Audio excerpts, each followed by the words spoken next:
Halo, perkenalkan nama saya Willy Firmando Sibarani, NIM 4171240008. Di sini saya akan menjelaskan tugas proyek saya mengenai pengolah air bersih mineral dengan metode elektrokoagulasi dan filtrasi membran osmosis.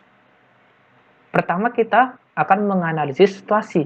Dalam analisis situasi ini kita harus mengerti air bebas mineral atau juga dikenal dengan aquadestil atau aquades merupakan dari hasil pemurnian tanpa kandungan mineral dan lainnya di dalamnya. Aquades banyak dimanfaatkan untuk percampuran zat pada saat melakukan praktik kimia di laboratorium sebagai reagen dan tentunya sebagai pembersih dari alat-alat laboratorium. Pada saat melakukan percobaan, tidak jarang mahasiswa sering melakukan percobaan yang berulang kali yang menyebabkan mereka kekurangan bahan percobaan, seperti aquades. Oleh karena itu, dalam hal ini dirancanglah sebuah alat pemurnian aquades yang bisa dimanfaatkan untuk memproduksi aquades sesuai standar yang ekonomis dan efisien.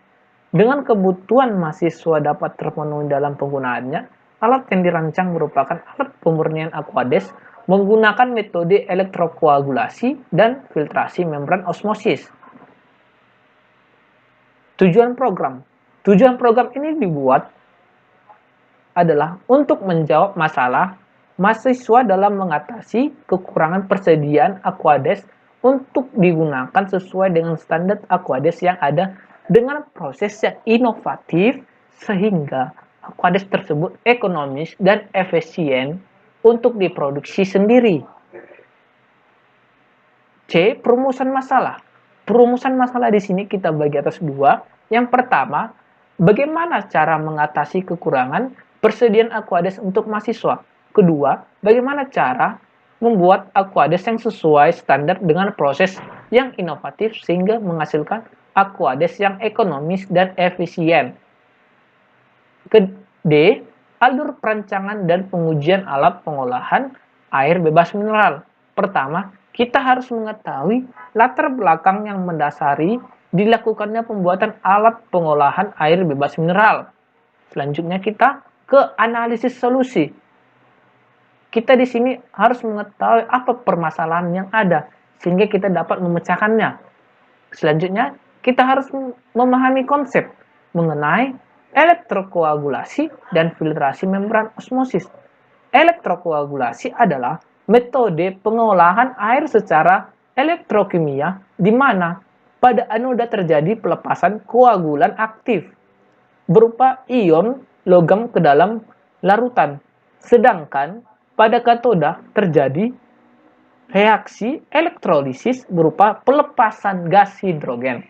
Sedangkan filtrasi membran osmosis ini menggunakan proses prevensi osmosis, ultrafiltrasi, mikrofiltrasi, dialisa, dan elektrodialisa.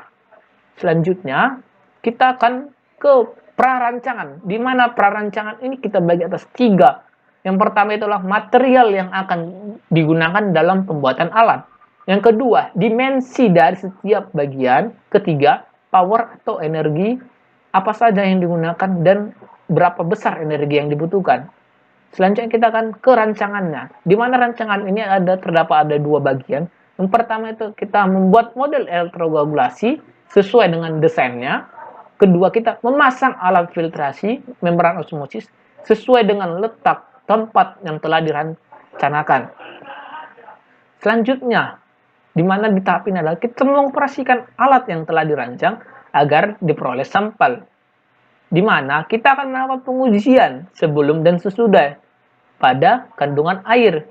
Pengujian yang dilakukan yakni ini terbagi atas 5. Yang pertama, uji kandungan COD atau chemical oxygen dimate dan BOD, biological oxygen dimate. Kedua, uji kandungan bakteri. Ketiga, uji kandungan metal atau mineral. Keempat, uji pH. Kelima, uji TSS atau total suspended solid. Dan hasilnya itu akan menentukan produk apakah memenuhi standar atau tidak.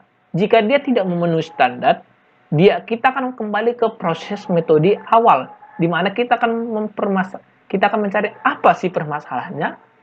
Setelah kita dapat permasalahan, kita akan kembali, dan setelah dia memenuhi syarat, maka kita akan bisa menggunakannya. Selanjutnya, kita ke anggaran biaya, di mana ringkasan anggaran biaya ini terbagi atas 4 jenis pengeluaran. Yang pertama itu perlengkapan yang diperlukan. Ini memakan biaya sebesar Rp2.200.000.